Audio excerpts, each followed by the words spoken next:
आशा, सुने प्रेम परिभाषा, मन में बंधी थी जो आशा, मन में बंधी थी जो आशा, आशा भई रे निराशा, झूठे ले गया दिलासा मुझे, श्याम ना मिला मुझे, श्याम ना मिला मुझे, श्याम ना मिला मुझे, श्याम ना मिला।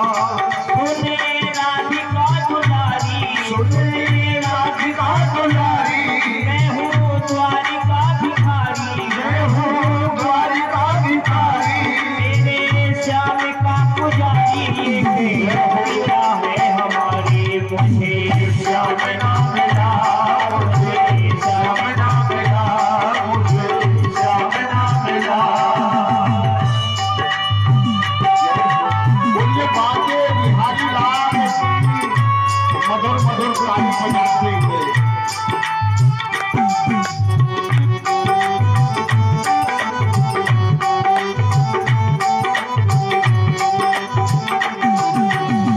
देता है कन्हई जिसे प्रेम की दिशा, देता है कन्हई जिसे प्रेम की दिशा, सभी विधि उसकी लेता है परीक्षा हो, सभी विधि उसकी लेता है परीक्षा,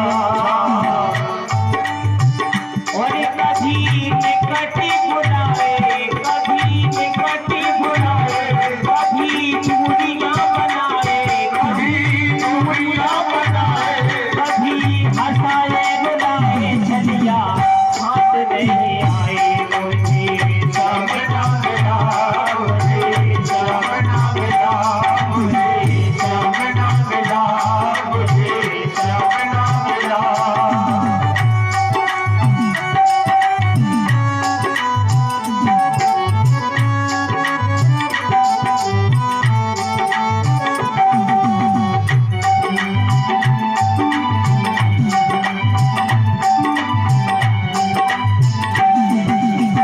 अपने नाच से यहाँ कहे सब कोई, अपने नाच से यहाँ कहे सब कोई, उसी के लिए मैंने दिन रात खोई, उसी के लिए मैंने दिन रात खोई, अपने नाच से यहाँ कहे सब कोई, अपने नाच से यहाँ कहे सब कोई, उसी के लिए मैंने दिन रात खोई, उसी के लिए मैंने दिन रात खोई।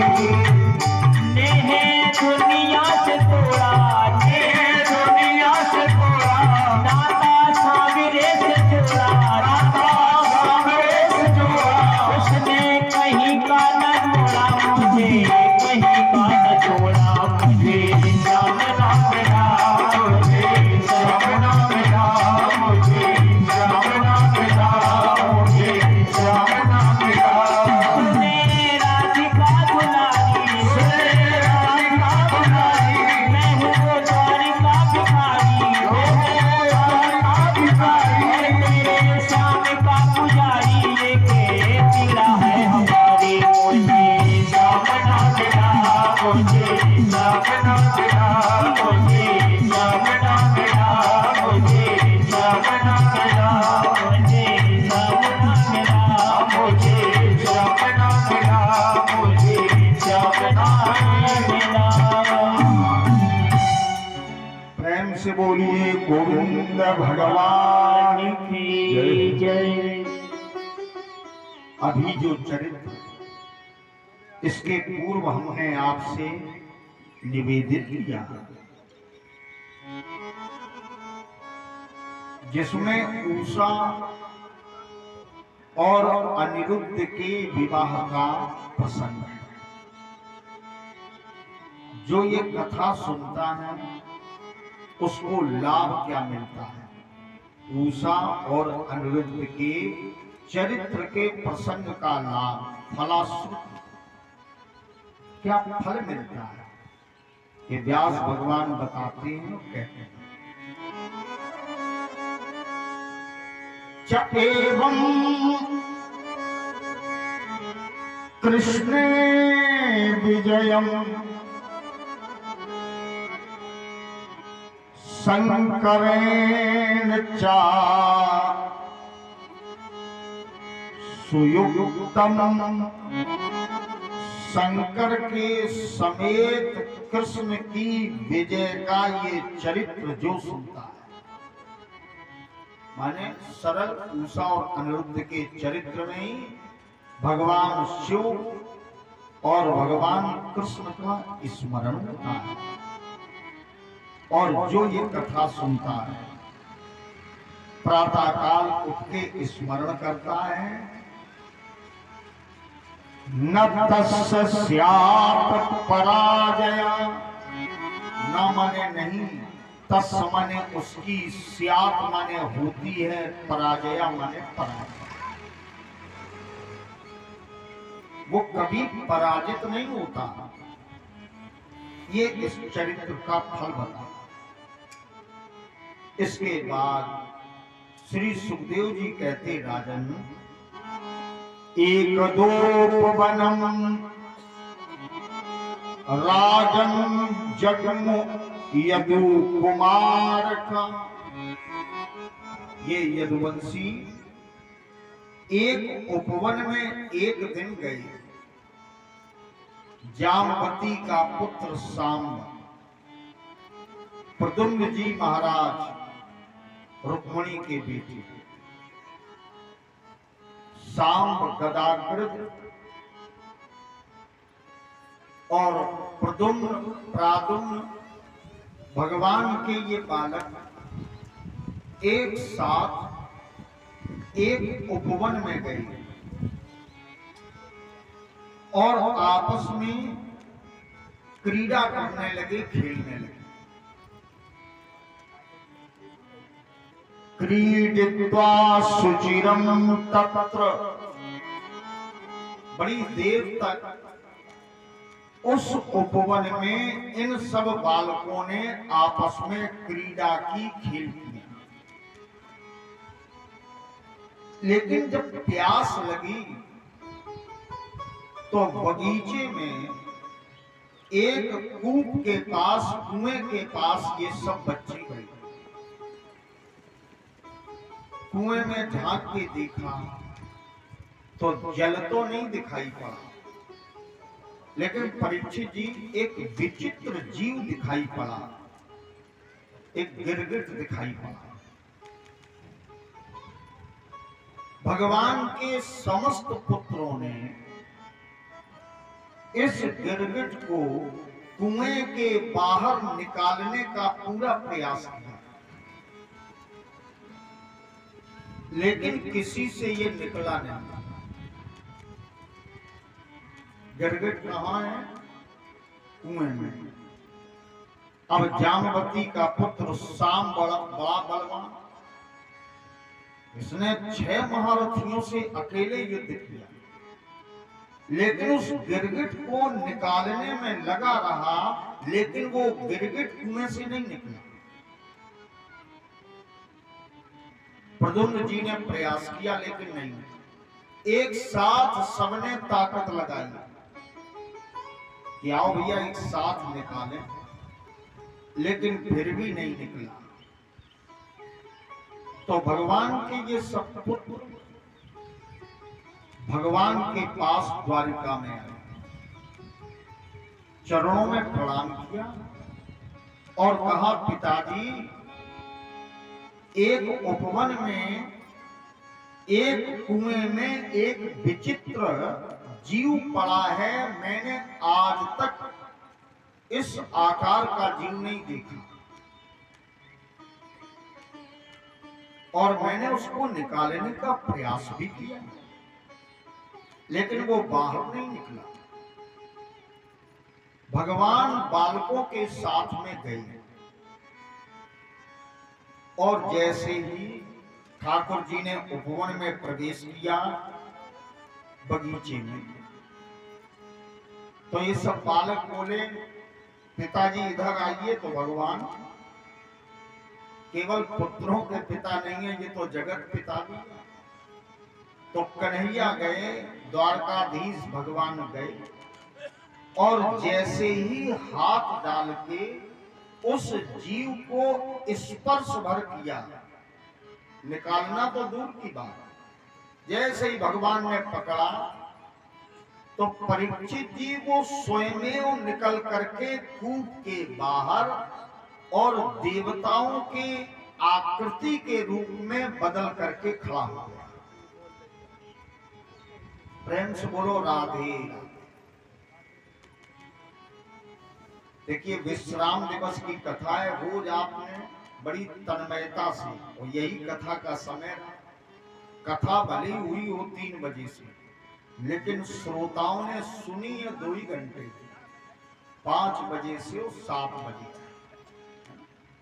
अब वही समय उपस्थित। आप थोड़ा तात्विक विवेचन सोचें। एक कुएं में जीव पड़ा है, तो सोचना है ये उपवन क्या है। ये उपवन है संसार, हाँ? अखिल ब्रह्मांड ये उपवन है, अखिल विश्व यह मोर उपाया। अच्छा, इसमें कुआं क्या है? बार बार आना, इसी भवकूप में पड़े रहना, भवकूप है। भव माने संसार, संसार एक कुएं की तरह है।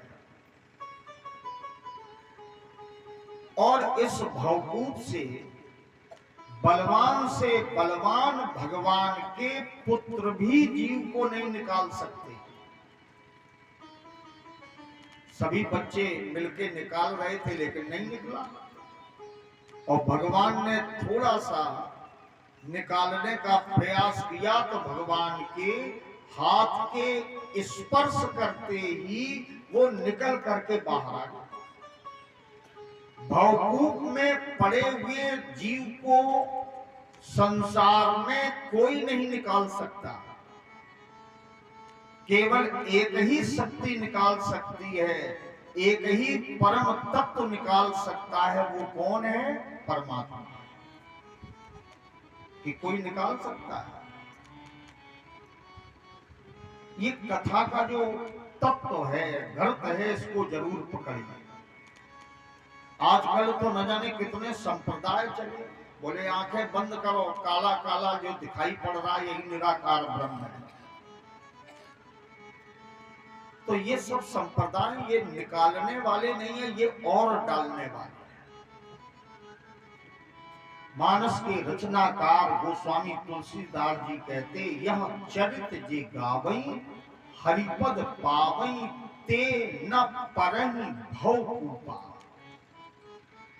केवल भगवान के चरित्र, केवल भगवान की शरण, केवल गोविंद की लीलाएं, केवल गोविंद के गुण, केवल भगवान के नाम का आश्रय ही जीव को भवकूप से निकाल सकता है, अन्यथा दुनिया की कोई ताकत नहीं निकाल सकती। आज भगवान ने देखा, ये तो गिरगिट था, बड़ा सुंदर बन गया, तो भगवान ने प्रश्न किया कि तुम कौन हो? बड़े सुंदर दिख रहे हो, तुम्हारा परिचय क्या है? अपना परिचय बताइए। नृगोनाम नरेंद्रो अहम इक्ष्वाकुतनया प्रभु। मैं सूर्यवंश में जन्म लेने वाला इक्ष्वाक वंश का राजा नृग हूं। नृग, प्रेम से बोलो राधे। कौन राजा है? नृग। मेरा नाम नृग है। मेरे पास अपरिमित राजलक्ष्मी। क्या हाल है, क्या हाल है? बहुत दिन बाद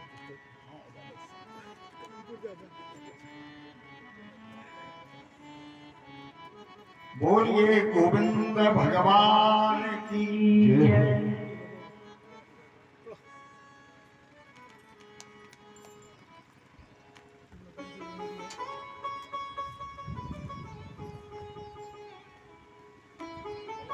बोल रहे हैं कि कमेटी की तरफ जाएगा, जा रहे हैं तो ले प्रेम से बोल बता दे। राजा नरक होंगे, भगवान बोले नरक तुमने तो बहुत दान दिया,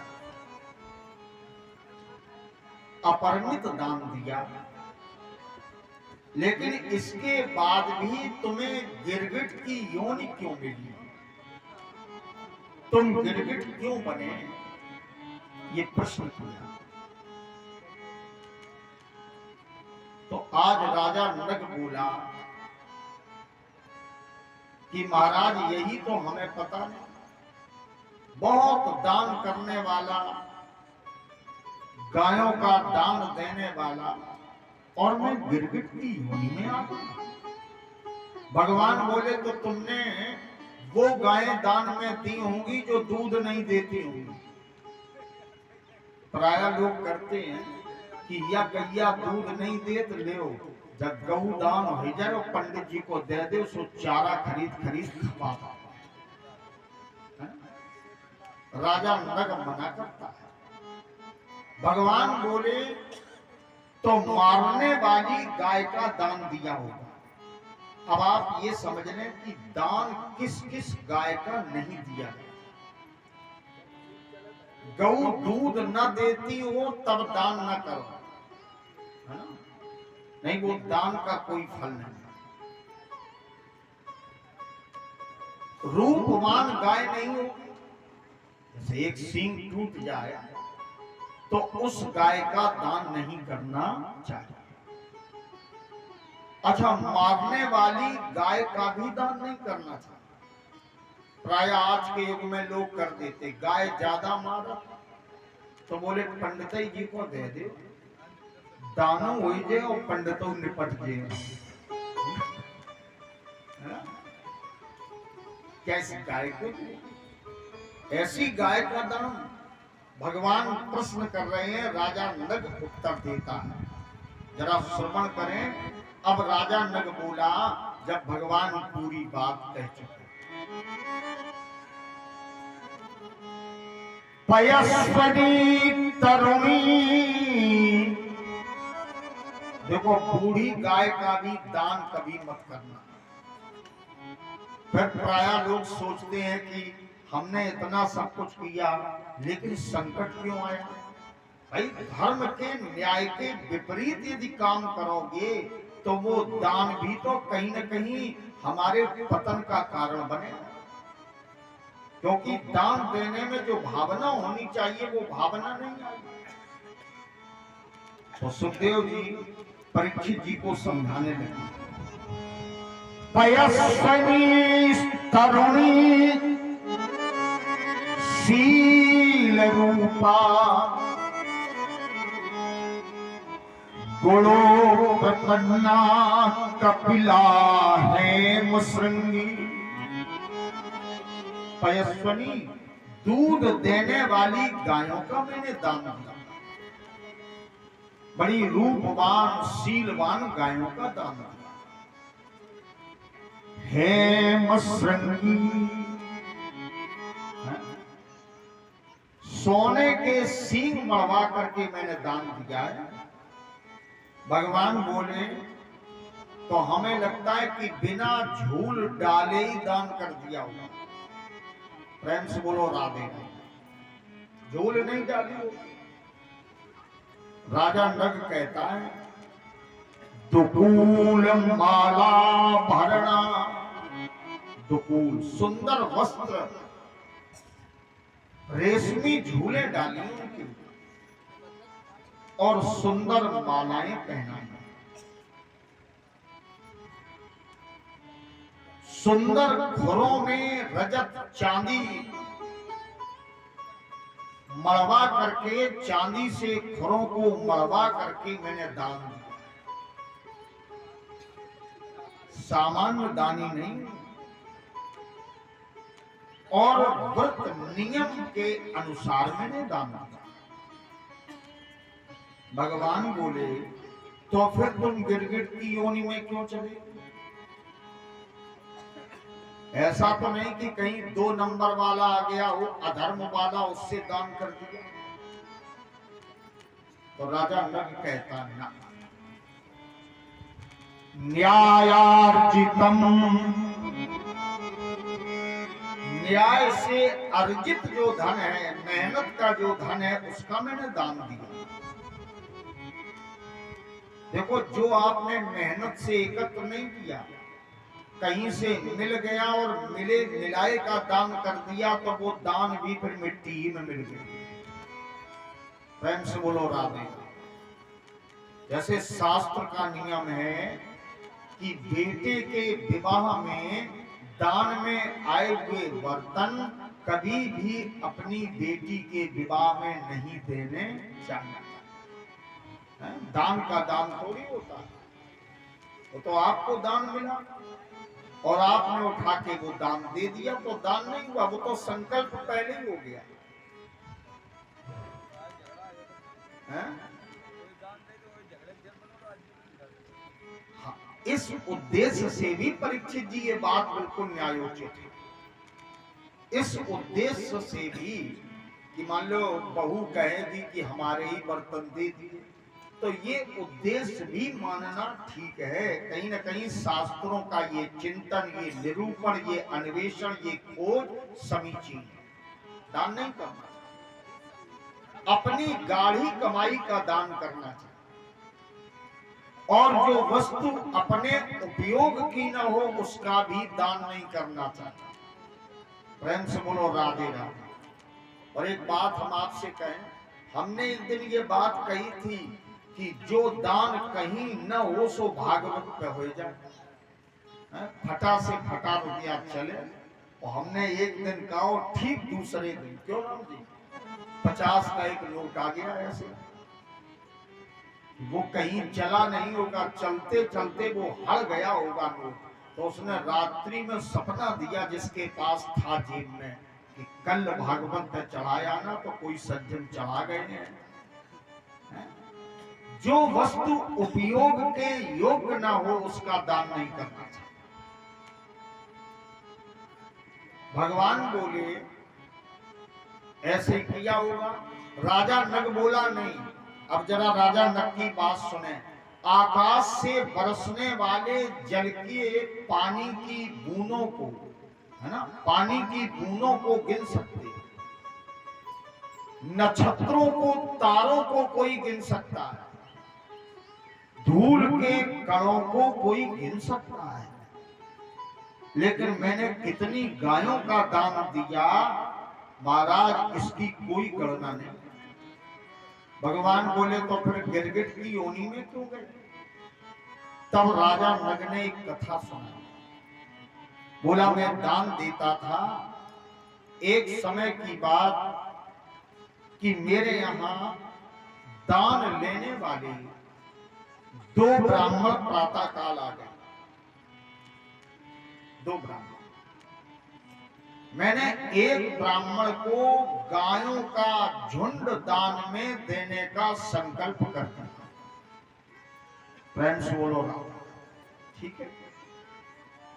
और वो ब्राह्मण गाय लेकर के गया नहीं था, तब तक उस झुंड की गाय दूसरे झुंड में मिल गई।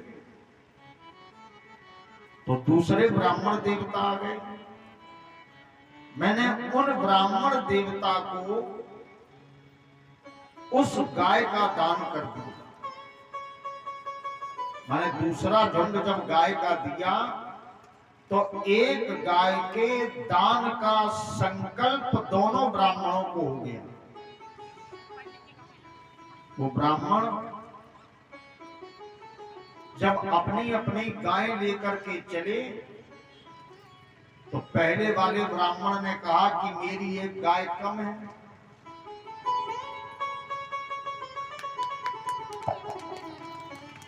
तो देखा कि ये दूसरे झुंड में ये कहां है? दूसरे झुंड। तो दूसरे झुंड की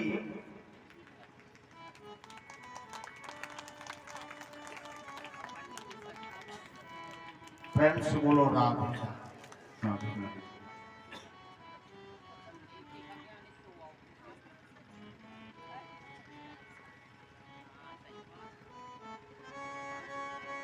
भाई जिग्नेश गांव में इस बालक ने व्यासपीठ पर जो सम्मान दिया, इसे हम भागवत के प्रति कर्तव्य का बोध समझ के स्वीकार करते हैं और व्यासपीठ से आशीर्वाद देता हूं कि ठाकुर जी की इस पर सदा सर्वदा कृपा बनी है।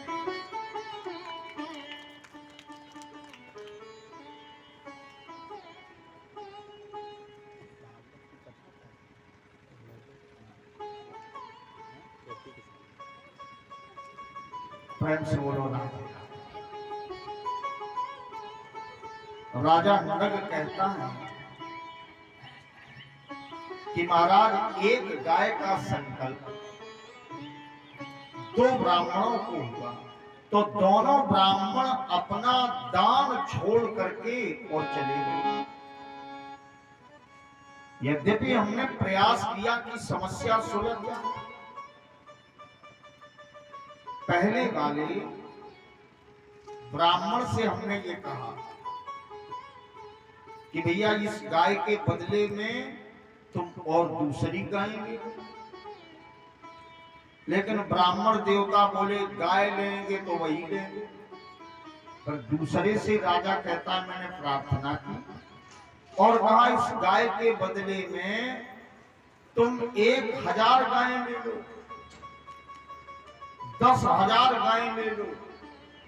लेकिन ब्राह्मण जिद्दी बोलो गाय लेंगे तो वही लेंगे।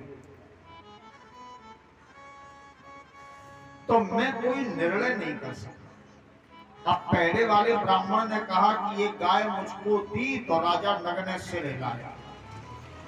दूसरे वाले ने कहा कि या ये गाय मुझको नहीं दी, तो राजा नग ने फिर सिर हिलाया। हाँ दी। जीवन समाप्त होना है। संसार का कितना भी बलवान धनवान पुरुषार्थवान पुरुष हो, सबको पकड़ सकता है, लेकिन अपनी मृत्यु को कभी पकड़ नहीं सकता। ये निश्चित समय पर आएगी और दुनिया की हाट छोड़ करके जाना पड़ेगा। बचे हो नहीं जंगल वास किए, बचे हो नहीं शीश रखाए जटा, बचे हो नहीं वेद पुराण पढ़े, बचियो नहीं ऊंचे उठाए अटा। जाना तो मेरा जीवन समाप्त हुआ और जब धर्मराज के यहां में पहुंचा तो यमराज जी ने कर्म का जब मेरा खाता खोला और विश्लेषण किया तो कहा राजन तुम्हारे जीवन में सारे कर्म पुण्य के हैं, लेकिन एक काम अपराध का हो गया। ये बताओ पहले अपराध वाले कर्म का फल भोगोगे, माने नरक भोगोगे कि स्वर्ग भोगोगे? राजा नग बोला कि मैंने कहा कि पहले जो दोष हुआ, जो गलती हुई, उसका फल हम पहले भोगना चाहिए, क्योंकि प्रभु दुख के बाद में सुख का स्वाद और बढ़ जाता है। प्रेम से बोलो राधे, है ना? और सुख के स्वाद में यदि दुख मिले तो वो दुख सहन नहीं होता। दुख की थोड़ी सी कड़वाहट जीवन में आ जाए और उसके बाद सुख मिले तो उस सुख की मधुरता, उसका स्वाद, उसका अनुभव एक तो अभिमान को उत्पन्न नहीं होने देता और जीवन को सहज सरल बनाए रखता है। इसलिए दुख मैंने कहा पहले भोगूंगा,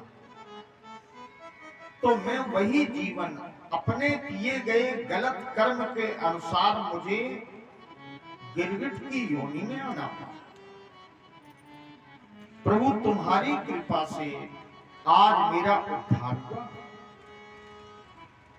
इतना सब कहने के बाद यदुवंशियों को उपदेश देने के उद्देश्य से भगवान ने राजा नग ने स्तुति की और राजा नग तो चला गया देवलोक, लेकिन भगवान ने अपने परिवार के बच्चों को समझाने के लिए ये उपदेश दिया और कहा, सदत्ता पर दत्ता ब्रह्मवृत्ति हरे। चाहे आपने स्वयं दान दिया या पर दत्ता दूसरे ने दान दिया या ब्राह्मण ने अपनी ब्रह्म वृत्ति से धन को एकत्र किया हो, जो ब्राह्मण की जीविका का हरण करता है वो 60,000 वर्ष तक, प्रेम से बोलो राधे राधे, 1-2 वर्ष नहीं, 60,000 वर्ष तक भ्रष्टाया कृमि जायते, वो भ्रष्टा का कृमि कीड़ा बनता है। जो ब्राह्मण को दिए गए दान का स्वयं उपभोग करता है और या दूसरे के दिए गए दान को भी अपनी संपत्ति बना लेता है। भगवान कहते हैं कि मैं विश्व को उतना महत्व नहीं देता। विश्व तो केवल एक जीवन लेता है, एक शरीर से प्राणों को अलग करता है विश्व, लेकिन ब्राह्मण के धन, ब्राह्मण की जीविका, ब्राह्मण की भूमि, ब्राह्मण की संपत्ति का हरण करने वाला ये नरक का भोग करता है। इसको बचाना बहुत कठिन है। ये बात भगवान ने सुंदर उपवन में अपने वंशजों को, अपने पुत्रों को विस्तार से राजा नग के चरित्र के बहाने समझा। तब तक बलराम जी महाराज सुंदर दिव्य कुरुक्षेत्र में आए। ये पावन प्रसंग आप सुने। इसके पूर्व 2 पल प्रभु नाम की चर्चा करेंगे और इसके बाद सुदामा चरित्र और कथा के विश्राम की ओर हम लोग चलते हैं।